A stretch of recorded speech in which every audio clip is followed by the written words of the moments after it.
Welcome to the Center for Secure Free Societies webinar series from the field.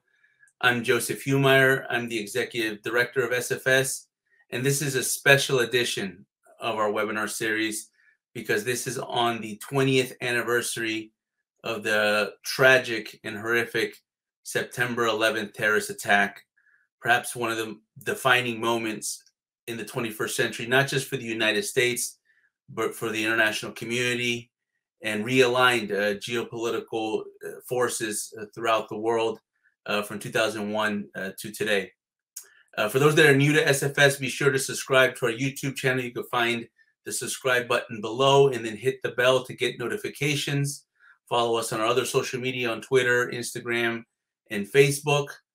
We are the leading national security think tank in Washington, D.C., focused on trans-regional threats in the Americas.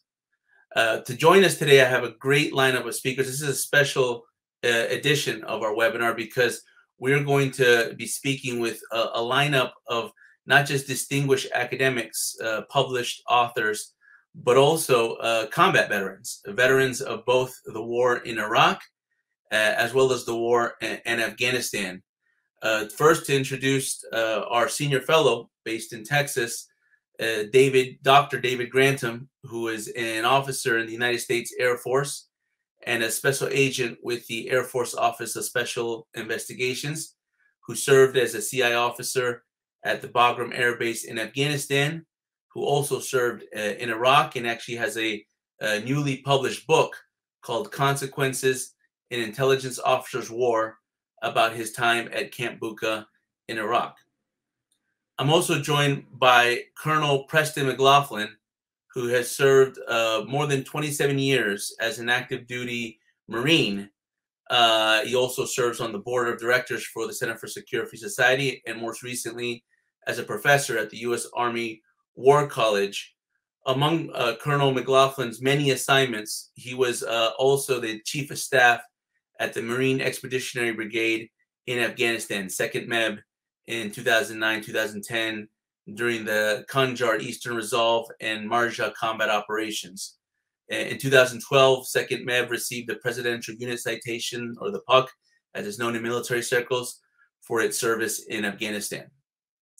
And last but certainly not least, I'm joined by Colonel Bill Edwards, who is a principal at Thornton Tomasetti, a consulting firm, and was the former director of intelligence for the Theater Special Operations Command North, or SOC North as it's known, who served combat deployments in Iraq, where he commanded 2 large military bases and operations in the Anbar province, the Kahar, and the Basra provinces of Iraq, focusing primarily on operations and security assistance in those areas. Colonel Edwards has a forthcoming book about his time in Iraq called Abu Ghraib, Memoirs of 2 U.S. military intelligence officers, that'll be released later this year in November. So I join my distinguished colleagues and fellow combat veterans in this panel. But to begin, let me give a couple quick remarks about the topic. So as everyone knows, anyone that's paid attention to the news in the last several weeks knows that we've had a very disorganized and tumultuous withdrawal from Afghanistan, causing all kinds of different national security concerns, but more than anything, causing a vacuum in Afghanistan and perhaps even extending into Central Asia and that part of the world. The Taliban, as of August 15th, entered Kabul, Afghanistan, and took over, and has recently declared a self-proclaimed Islamic Emirate of Afghanistan as a new government in the country.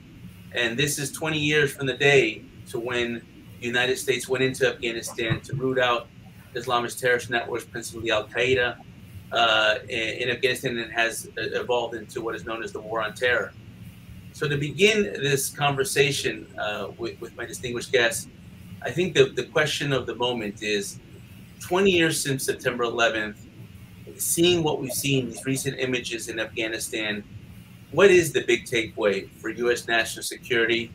Does this chaotic and hasty withdrawal from Afghanistan make the United States vulnerable to another 9/11 style attack in the near future? And so what are the consequences after 20 years in war? and not just in Afghanistan, in the Middle East more broadly. So what does this mean for U.S. national security? So I'm going to start with David, who served both in Iraq and Afghanistan. If you could tell us this, and if you want to reflect on 9/11 as well, feel free to do so. Well, thanks for having me. That's a big question, and I think it, I think of it in, let's say, three parts. The first one, that reflection that you talked about. 9/11 was a tragic day. I was still in ROTC, actually, in college when it happened. So I had joined the ROTC program to become an officer of the United States Air Force. And after 9/11, I pretty much knew my future and what my career was likely going to, the trajectory of my career, if you will. So when that time happened, you knew going into the military what your life was going to be and where your focus was going to be. The Cold War was over, as one veteran told me. He said, you can expect you're going to be dealing with the Middle East for your career. And once we get into Afghanistan now, the consequences of having been there for 20 years, and I think the hardest pill to swallow for me personally, and I'm sure for other veterans, is seeing that the Taliban is back in charge 20 years after 9/11. So on the 20th anniversary of 9/11, Afghanistan could potentially look like it did back before we even got there. That's hard to stomach. I think the advantage of having been there, if there's a silver lining, if you will, in the wake of the aftermath of leaving Afghanistan, is that we know those enemies much, much better than we did before 9/11. We know the terrain. We know the tribes. We know a lot about Afghanistan that we did not know 20 years ago. And while we can't completely understand it to this day, the dynamics and such, we have a much, much better understanding, which leads me to believe that plans in the future, should we feel like there is a threat emanating from Afghanistan, we have the wherewithal, the knowledge, and the technology that we could potentially go back in and handle that, or work with people on the ground to address it. Now, the downside, it seems there almost seems like an endless well of downside, but I think the foremost in my mind is what we left behind that could potentially arm all sorts of bad actors, not only in the region, but across the world. I'm waiting to see how the Taliban treats that equipment, whether they sell it because they need money, whether they offer it in trade, which I'm sure they already have, but we haven't seen the consequences necessarily of that.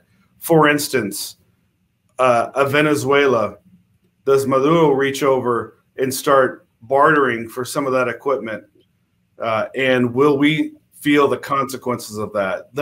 That to me is one of the primary issues that I'm looking at. Never mind the resurgence of organizations within Afghanistan, such as ISIS-K, and those people who are, quote unquote, the lone wolves, who could be very well radicalized or re-inspired, for lack of a better term, as they watch the Taliban take back over. Those are all good points. And David, you bring up something that's interesting in the sense that, I think because of what's happened in Afghanistan these last few weeks or months, there's this very negative taste, negative connotation to what's happened to the anniversary of September 11th. But as you pointed out, it's not all negative, right? There's definitely things that have come out to the 20 years of combat operations that the United States has been involved in Afghanistan and other parts of the Middle East. For instance, I joined the Marine Corps in 1998, and Preston will know this reference. I'm considered a Krulak Marine, meaning that I joined during peacetime when there wasn't warfare, and there wasn't a major war for a significant period of time. And even though in the Marine Corps we were very combat ready, we weren't necessarily combat experienced. And obviously that's changed tremendously over the 20 years.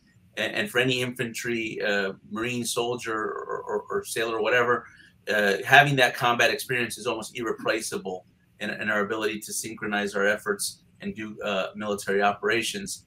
But with that, let me go to Preston, and essentially the same the same question, Preston. Is this all negative, or are there some positives that we could take away on the anniversary of September 11th, what they call America's longest war? Is there some positives from our involvement in Afghanistan that we can take away from this experience? Yeah, Joseph, I'd like to thank you and David and Bill for this opportunity to comment. I was actually in Japan on September 11, 2001, and we were in the middle of a typhoon when this event occurred. So pretty much the entire island was on lockdown during the event, and everybody was kind of glued to their TVs watching what was going to happen. And shortly after that, life abruptly changed. For example, my battalion, we wound up supporting Kadena Air Force Base and their security force squadron.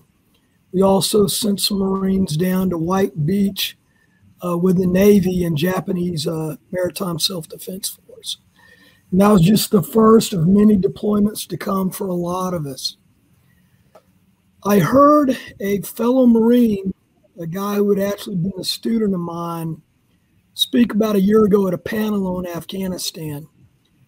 And he gave this analogy. He said, Afghanistan deployments are like term life insurance. As long as we pay the term life insurance, we're going to head off any kind of issues as far as an attack on the homeland. You know, things have changed in 20 years. I think we're technologically better. And as David has said, we've learned a lot. You know, the positive we have to look at it is we finally did get bin Laden, and we also prevented attacks on the homeland. But this is a major shift in American strategy, and there needs to be a solid risk assessment done towards the future as we look at great power competition.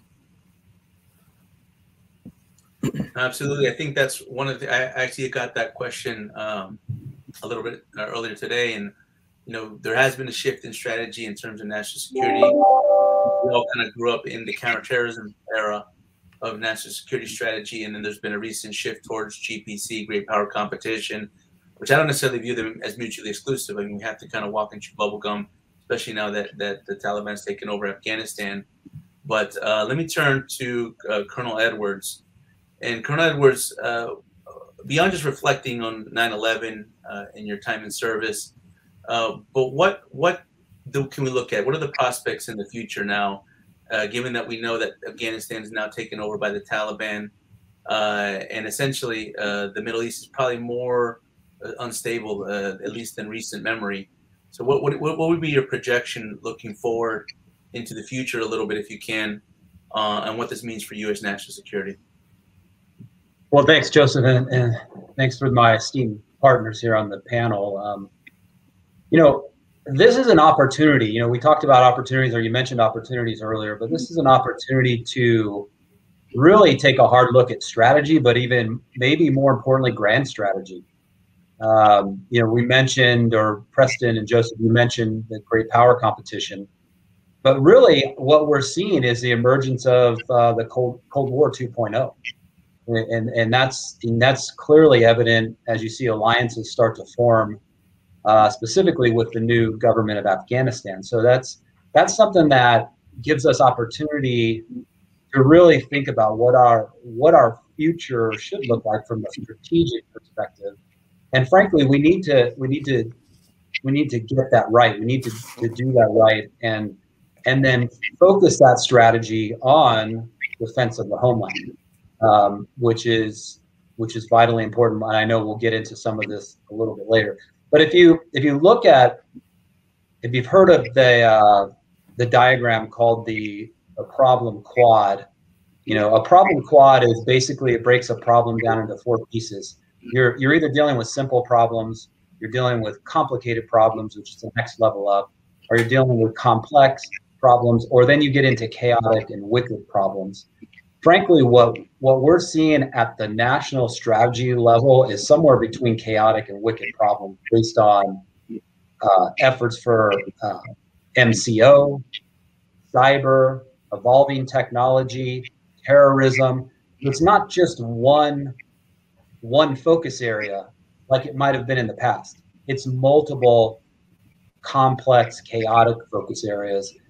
And I think that's really, really important to understand as we talk about grand strategy and strategy. Now, quickly about reflecting on 9/11, like David, but I was in ROTC, but I was teaching ROTC. I had just finished company command a couple of years earlier, and I was a senior instructor at an ROTC detachment.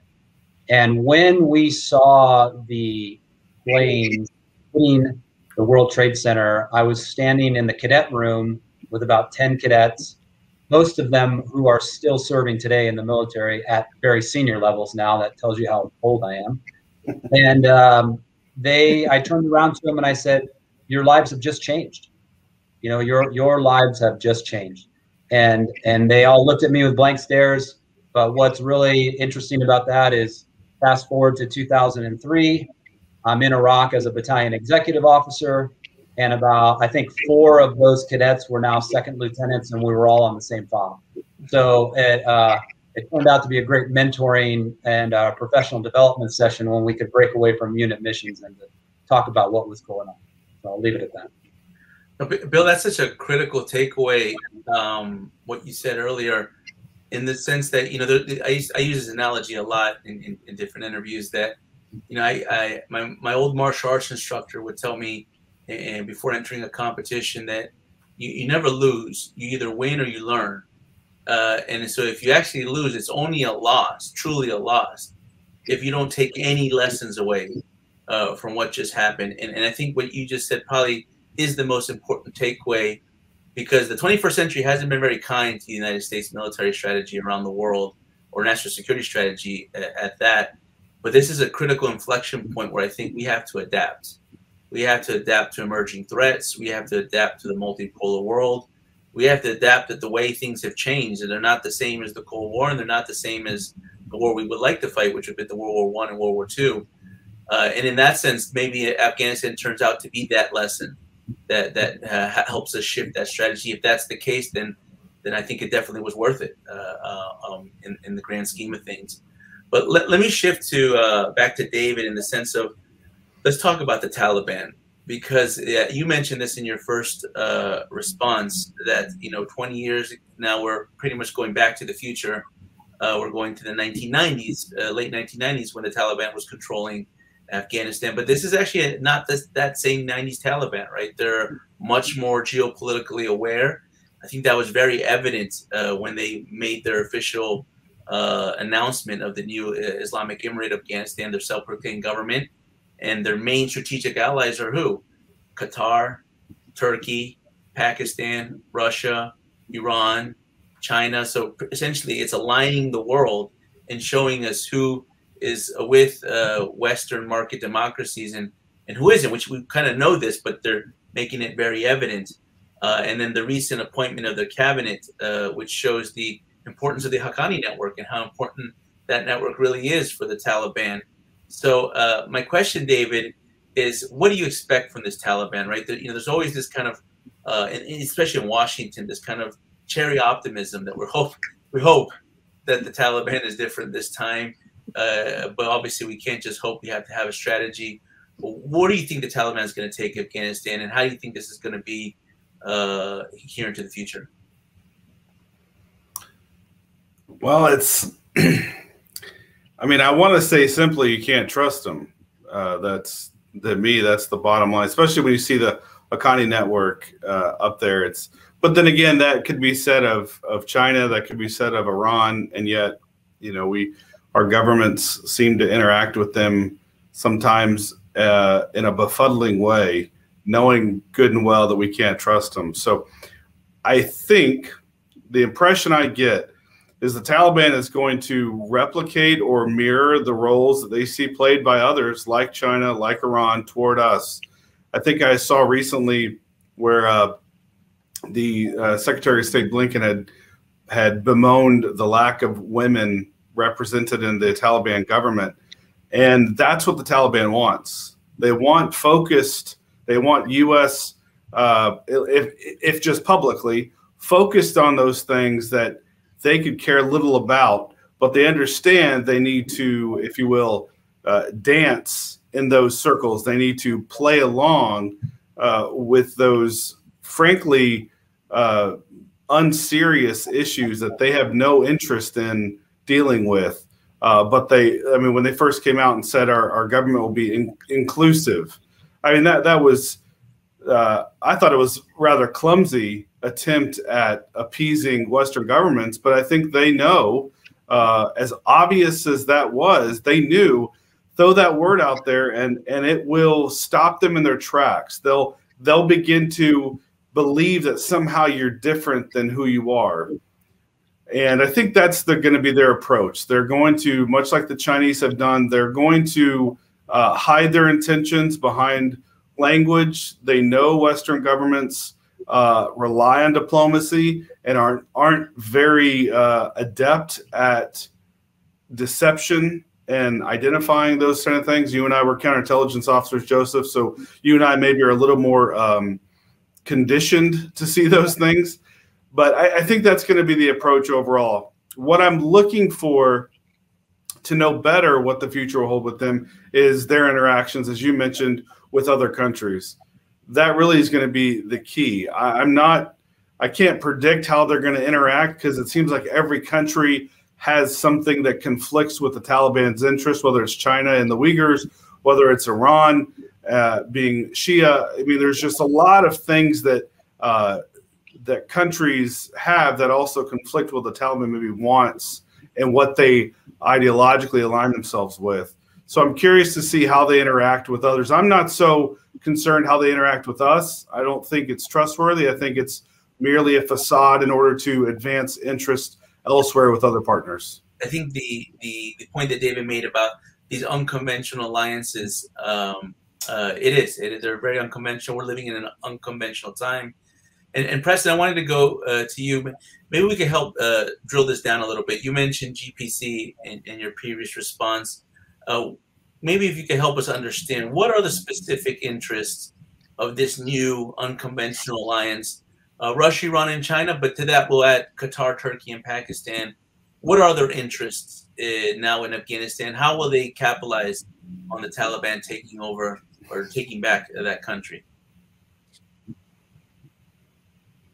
Well, Joseph, you bring up a very good point, and dovetailing off of what David just mentioned about the government, there was a piece today somebody sent me from, I believe it was Wall Street Journal, and it says, is the current Taliban government the same government it was 20 years ago? And by their actions, they're kind of showing their hand that they still want to act in that means, like the way they're responding to protest in the cities. There are a lot of folks in the neighborhood that want to be involved. And as you go back and you look at Peter Hopkirk's book, The Great Game, talking about Afghanistan, Russia definitely has interest with its fellow Central Asian republics like Tajikistan, Uzbekistan. China is worried about keeping a lid on its own Uyghur problem that they've kind of made worse by their policies. And Turkey, I think, wants to be seen as a regional player, and Iran definitely has interest. So China, I think, will try and exploit a relationship, saying we don't want a military relationship, we just want a business relationship. So you could see something like one belt, one road type action going on, like at Bagram, or building an extended highway. Because when we were in Afghanistan, the only major road was the Ring Road, which circled the country. Everything else was dirt and gravel, except for a 6-lane highway from a port in Iran that the Indian government built. So it will be interesting to see if India comes back in on the side of the new Northern Alliance up in Panjshir. But there are definitely a lot of people scrambling to go in and make a deal with the current Taliban government. Let me go to Bill. Bill, do you think that this kind of strategic vacuum in Afghanistan is going to extend elsewhere in the Middle East. You're a veteran also of the Iraq War. That's the other big war that resulted from the 9/11 terrorist attacks. Is Iraq next? I mean, Iraq's always been a struggle with Iran next door, and the terrorist networks and everything else that's happened in that country. But is this vacuum going to grow? Is it going to stay contained in Afghanistan, and then you have these other non-American friendly powers interested in Afghanistan? Or are they going to use Afghanistan as a catapult to be able to gain more control, more leverage throughout the Middle East and South Asia? Yeah, so great question. Go back to any former military person knows that there's always opportunity in transition, and so we're seeing that opportunity. It's being seized in many ways. Most importantly, by what we're seeing as the alliance forming. I think what's really important here, again, is to go back to the theme of what are the lessons we've learned from the withdrawal of Afghanistan, and then how are we going to apply those in other parts of the world. Secondly, it also reaffirms that our need for partnerships and coalition and assurances to those partners is critical, especially when you see countries like China, Russia, Iran, others forming, what I mentioned in my opening dialogue as what I see as the Cold War 2.0, right? So we already see this in the cyber realm. We see this happening every day now. But now it's a more visible physical symbol based on our exit from Afghanistan. So it's, again, another opportunity for us to reevaluate strategy and then really look at what's important to us from a strategic perspective as the U.S. government, and how that promulgates across the globe with tied to our interests. Yeah, I think what you mentioned, Bill, about the allies, I think that's, at least for our enemy's sake, I think China or Russia, Iran, they're really jumping on that point and trying to make an echo chamber out of the propaganda of the United States abandoning allies. And I think that's a big message. I think India is very much in a quagmire right now, thinking about how that's going to consolidate between Pakistan and Afghanistan. Is that going to make them even that much stronger on the Asian side of that region? And then obviously there's even the potential for an Iran-Taliban alliance, even though, as David mentioned, that wouldn't make big sense in terms of the religious cultural context. But the old adage of your enemy, and we've clearly seen Iran align themselves with Al-Qaeda and other places and other groups that don't necessarily have the cultural religious ties. So I think that's well talked.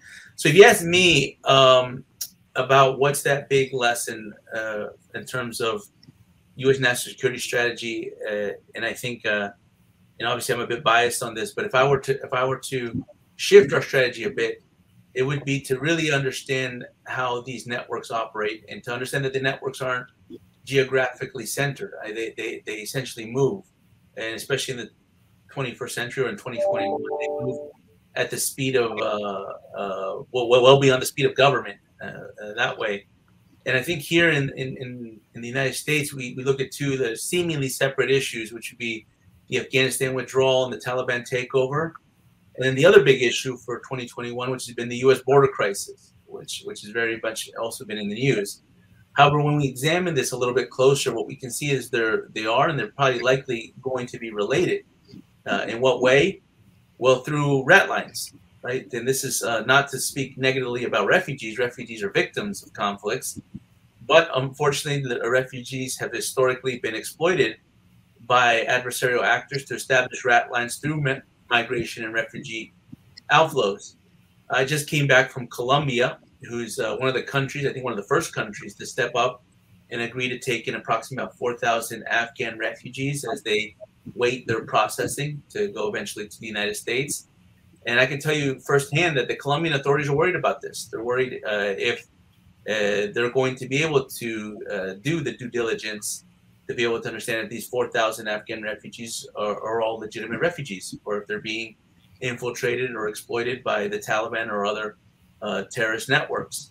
We know that there's an established industry of human trafficking and irregular migration that extends from Central and South Asia through the Middle East and Africa into South America and up to the border. I think, David, you see this probably every day living in Texas.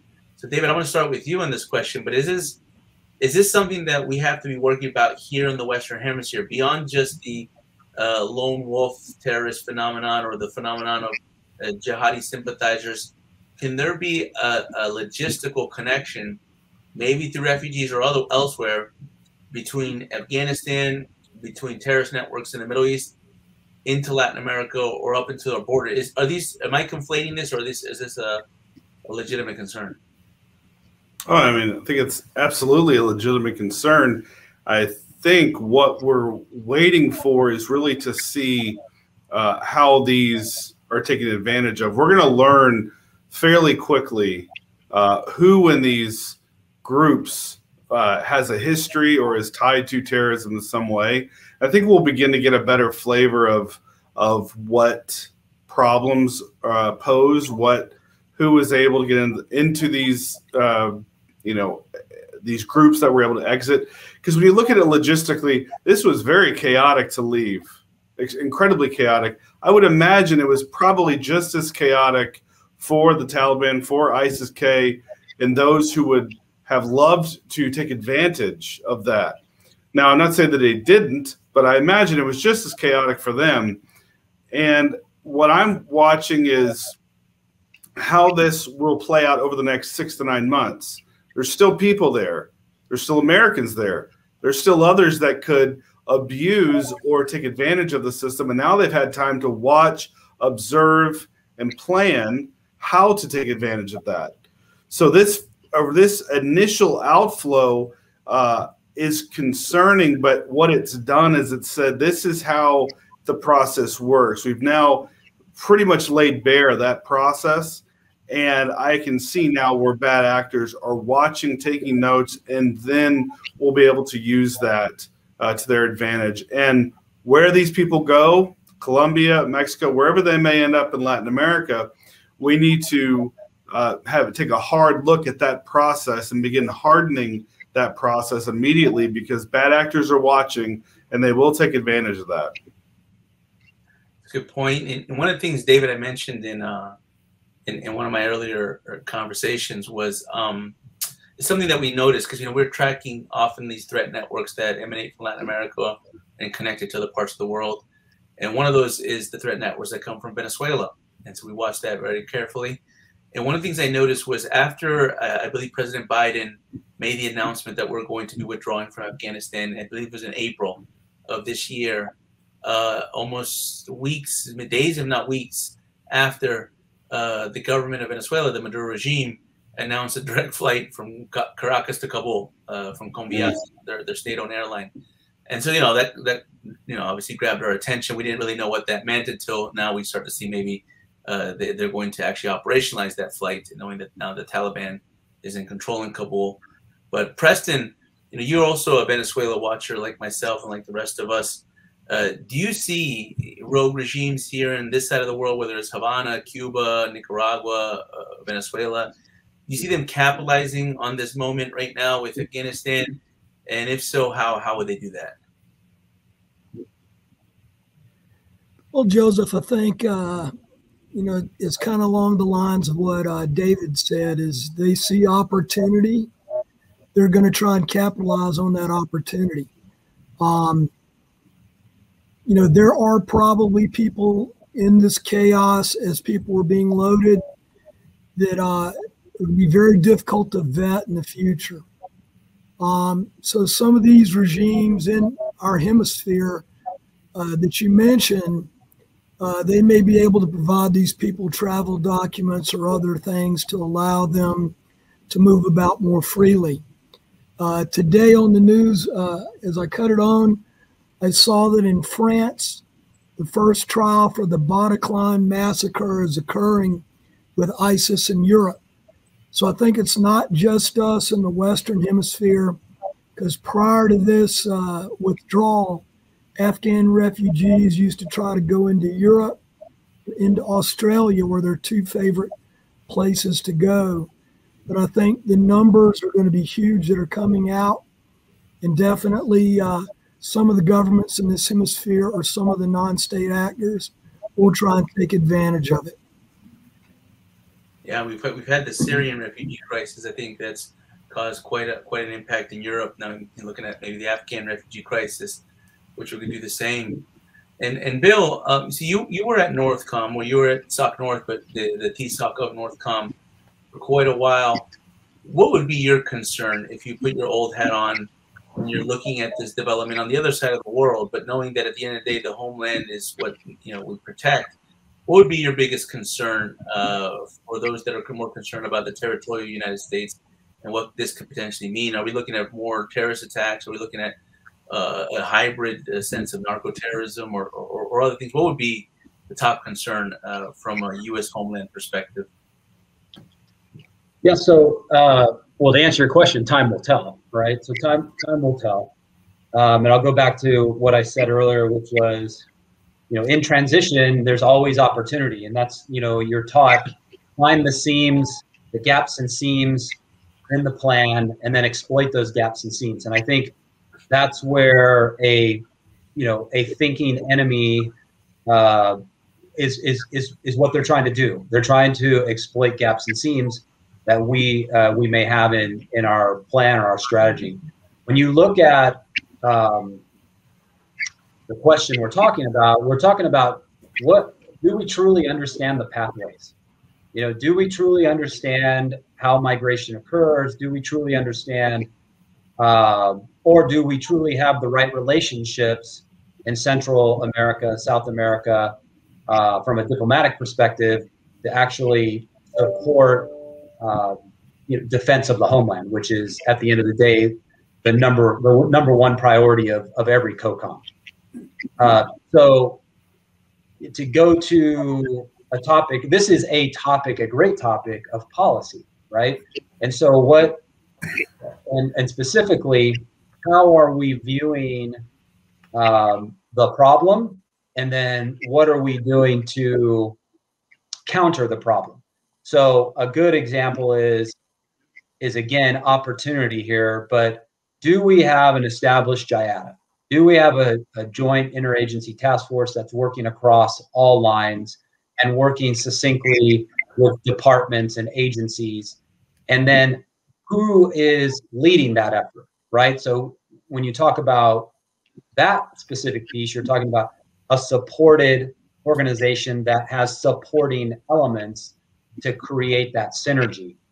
One of the things that we really need to focus on is, we have the greatest information and intelligence apparatus on the globe.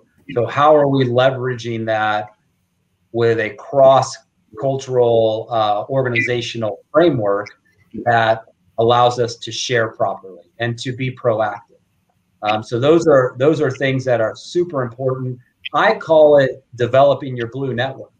And I've talked about this for many years, but once you solidify that blue network, it really becomes the JIATA, and then really then becomes a supported organization that is being supported by other organizations that can meet our policy objectives.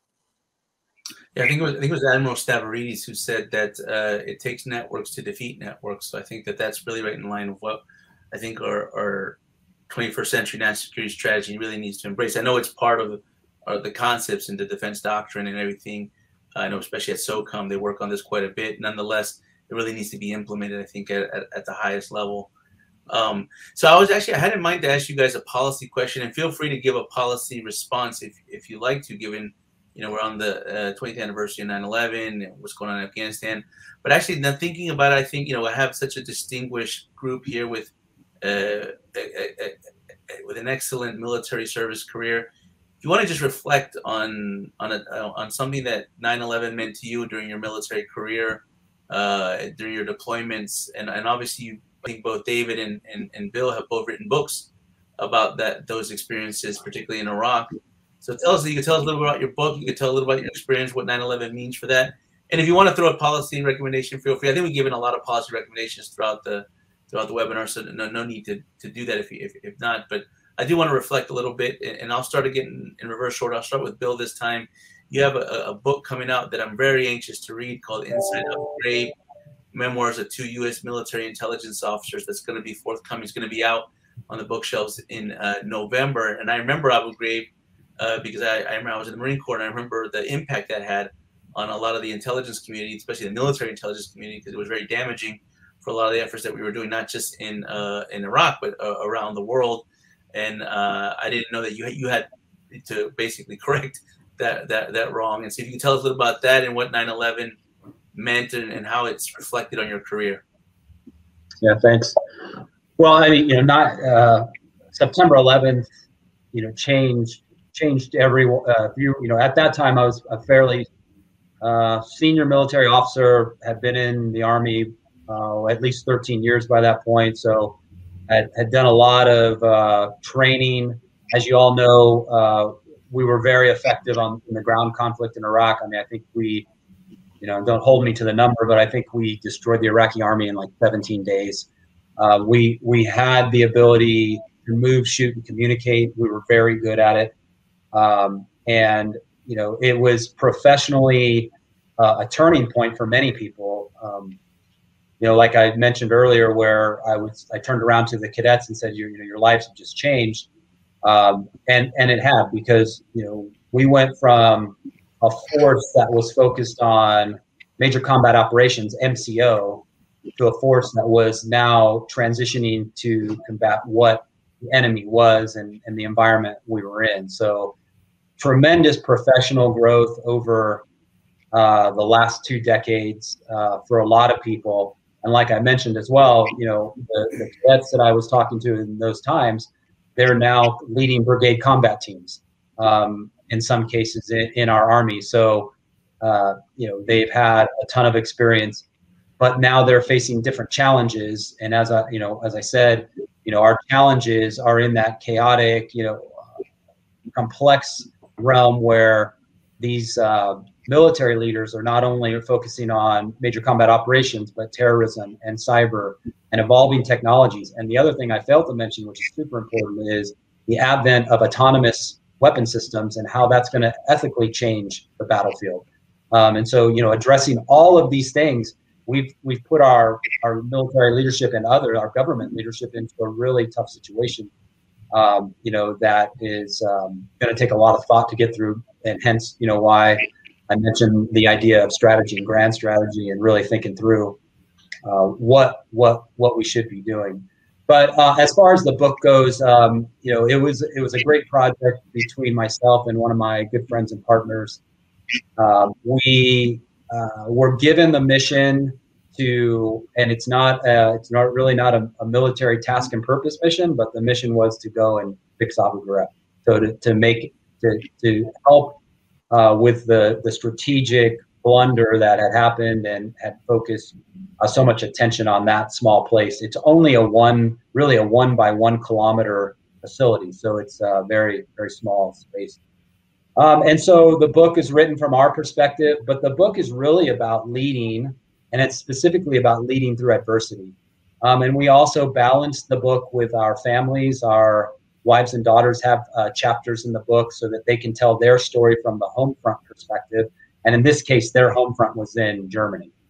So they had an additional layer of complexity on their lives, living in a foreign country. So the book, it took us a year, 2020, to put it together.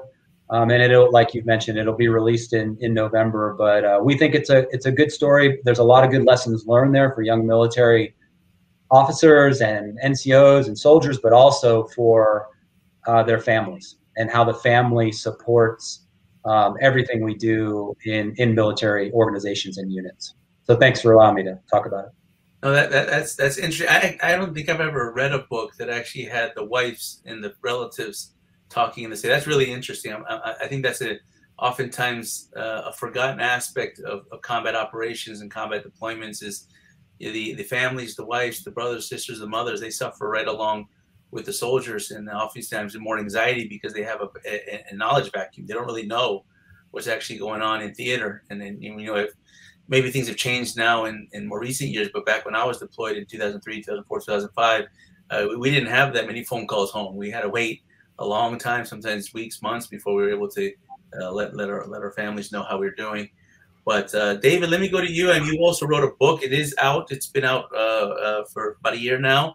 It's called Consequences: An Intelligence Officer's War. It's a great account of your time in Iraq. You served both in Iraq and Afghanistan. This one, like actually Bill, it's also about your time working in intelligence, in this case in Camp Bucca, Iraq, and also in the prisons. And give you a chance to reflect on 9/11. I know you were in ROTC, but how this shaped your career, how it shaped when you were in Iraq. Obviously, we all served, I think, with that in mind too, with 9/11 always in the back of our minds. And then obviously give you a chance to tell the audience once again about your book that is slowly climbing up to the bestsellers list. I think it's getting there inch by inch. Yeah, that's right. Yeah, the reflecting on 9/11, you know, it defined our military career because I was still in ROTC when it happened. And I went in knowing I wanted to work in intelligence. I wasn't quite sure what intelligence was. I was well read in terms of, you know, our intelligence history, our organization. So I understood what the mechanics of it, if you will. But going into ROTC and then after September 11th, I still want to do intelligence, but it really redefined how we did intelligence. And for the listeners, what I mean by that is we went from, you know, the history of the Cold War with these dead drops and these guys in trench coats walking around with briefcases. That's what I was accustomed to reading. When we get into the Middle East, when we started, when I deployed, intelligence there was much more fast-paced. It had the same general principles, but exchanging information could mean an IED takes out a line of Humvees, killing soldiers, airmen, Marines. So we had to get that intelligence right. And that's one thing that how 9/11 changed my perception of what we were doing. And it really didn't dawn on me until I got back that the intelligence that we were executing and the processes that we were employing were not the same that I read growing up. It moved a bit faster, was far more deadly in terms of its consequences. And we felt the weight of that there. You didn't want to be wrong. And you really matured as an intelligence officer where you knew you had to work in probabilities. You had to trust your processes. You had to work your sources. Even though in the back of your mind, you knew this could be very problematic if you get this wrong. And that's what I attempted to do with my book. I wanted readers to see a different side of war, where oftentimes what they see is battles. They see really high-intensity fights captured in a book or a movie. And there isn't a lot of discussion on the other side of war, where the information is collected, the dark side, where you're interacting with people that you wouldn't choose to interact with otherwise, and you're collecting information from them. You're trying to convince them to give you information so that these other guys, these other special forces types can go execute kinetic operations, can go take down the house, can go kill bad guys. That side of it, there isn't a lot of books out there like that. And frankly, there isn't really anything written at all about Air Force Office of Special Investigation, which I was a part of, and I was counterintelligence agent with that organization. So writing about my organization, which very few people know about, and also writing about the intelligence operations that went on during Iraq War, and then when I was in Afghanistan, I wanted to bring that forward, but I wanted to do it also in a readable way. So it's a nonfiction narrative, as they say in the publishing business, intended to read almost like a fiction. I wanted people to enjoy it, but also learn something. No, I can attest. It's very enjoyable. There's even a little bit of humor And Yeah. so even though it's talking about war, that for those that have served and everyone here served, you got to have a sense of humor. It's hard to Absolutely get through those deployments. And Preston, let me go. So Preston, having served in Afghanistan, your unit in Afghanistan, the 2nd MEB, you guys were awarded a presidential unit citation, a very high distinguished award from the United States for what you did in Afghanistan. Reflect on that a little bit. Reflect on your time in service, on what 9/11 meant for you. And obviously you were already in the Marine Corps before 9/11, but there's always that inflection point, which I think it meant for all of us. We heard from Bill and David that it kind of takes your career into overdrive because now we're in war. But tell us a little bit about what your time in Afghanistan meant, what 9/11 meant, and how this reflects now. We're at the 20th anniversary. Yeah, I tell you, Joseph, one of the things that I've noticed over the last couple of weeks is that a lot of the people that I've deployed with, we've stayed in touch over the years. And we're actually supposed to have a reunion in May 2022.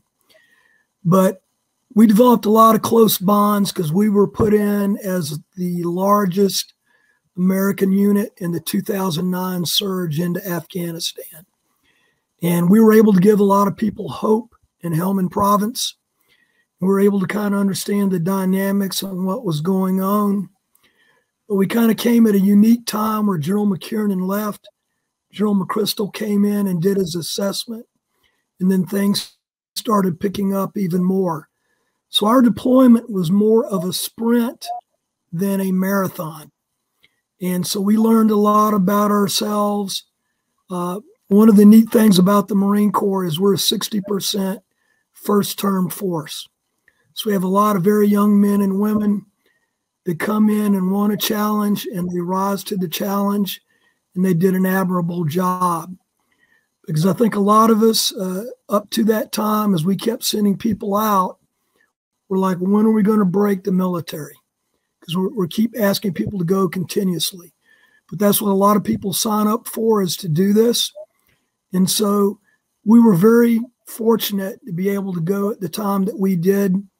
And our boss sent out a letter to all veterans here recently saying, hey, you answered the call when the bell rang. Be proud of your service and what you did there.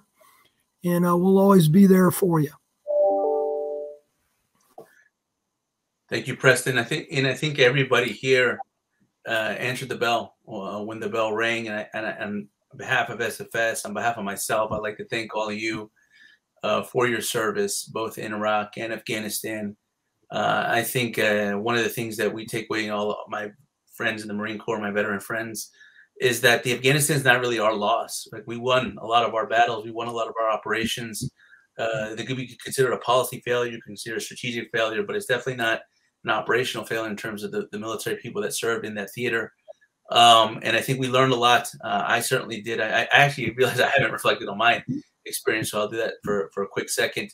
When I joined the Marine Corps in '99, you have no inclination that you're going to have to enter a war, because we hadn't seen a big war in the United States during that time. And then obviously 2001 hit and everything changes. But, like most Marines, I think at least the Marines that were in my unit, we wanted to go to combat. We wanted to seek out the terrorists. We wanted to go after the bad guys. We were itching to be able to do so. And that's not in a negative sense. That's in a sense of we have been trained to do so. And we wanted to employ that training. And then I didn't go to Afghanistan, but when I went to Iraq in 2003, it wasn't long. And I think, Bill, I think your estimate probably about right. It was, 17, 20 days, 21 days. It was quick. Baghdad fell pretty quick. And what we really realized is it's not the war that we thought we were fighting. We were the third generation expeditionary maneuver warfare. What was Operation Desert Shield and Storm back in that day, what moved into the Operation Iraqi Freedom, that ended pretty quickly. And then the real war began. And I think we have never stopped fighting that war with insurgents, with terrorists, with state-sponsored networks. And it just got more complicated over time. I got out of the service in 2008, and I think it just became more compounded. And I think in many ways we're all still dealing with that. I think in each one of our careers, we're dealing with the after effects of 9/11. We're dealing with the compounding factors of various threats that are converging over time. in the world, as much as it seems that it progresses, it's also becoming very unstable. And I think that that's the big lesson. I think 9/11, there's a before and after on the stability of the world. And I think after 9/11, the world has been much more unstable, and the United States has played a role in helping to help keep some stability, at least protecting the homeland. Another 9/11 has not happened as of yet, and that's not a coincidence, but there's certainly other threats that are emerging. So once again, let me thank everybody. Thank you, David. Thank you, Bill. Thank you, Preston. This is probably one of my favorite webinars. It's been a pleasure to be with 3 distinguished veterans and academics, published authors. And to the audience, thank you for all of you for joining us. We are going to continue to have these webinars. So be sure to subscribe to our YouTube page, follow us on Twitter, Facebook, Instagram. And when you subscribe to our YouTube page, be sure to click the notifications bell so you'll be updated on when we have our next video or our next webinar. And let me do a quick shout out to a couple products that are going to be out. Our monthly VRIC monitor that's been on a bit of a hiatus will be published very soon. It's our monitor looking at Venezuela, Russia, Iran, and China and their activities in Latin America. We're very much in that context of great power competition. And as I mentioned earlier in the webinar, that I just came back from the Colombia-Venezuela border, and we're going to be launching a new video series here on our YouTube channel called Border Wars, talking about conflicts along the border. The first series is going to be about the Colombia-Venezuela border and the hybrid and multidimensional conflict that exists there, but we're going to be doing other videos as well. So be sure to subscribe to our YouTube to be able to get all this fresh into your computer screens.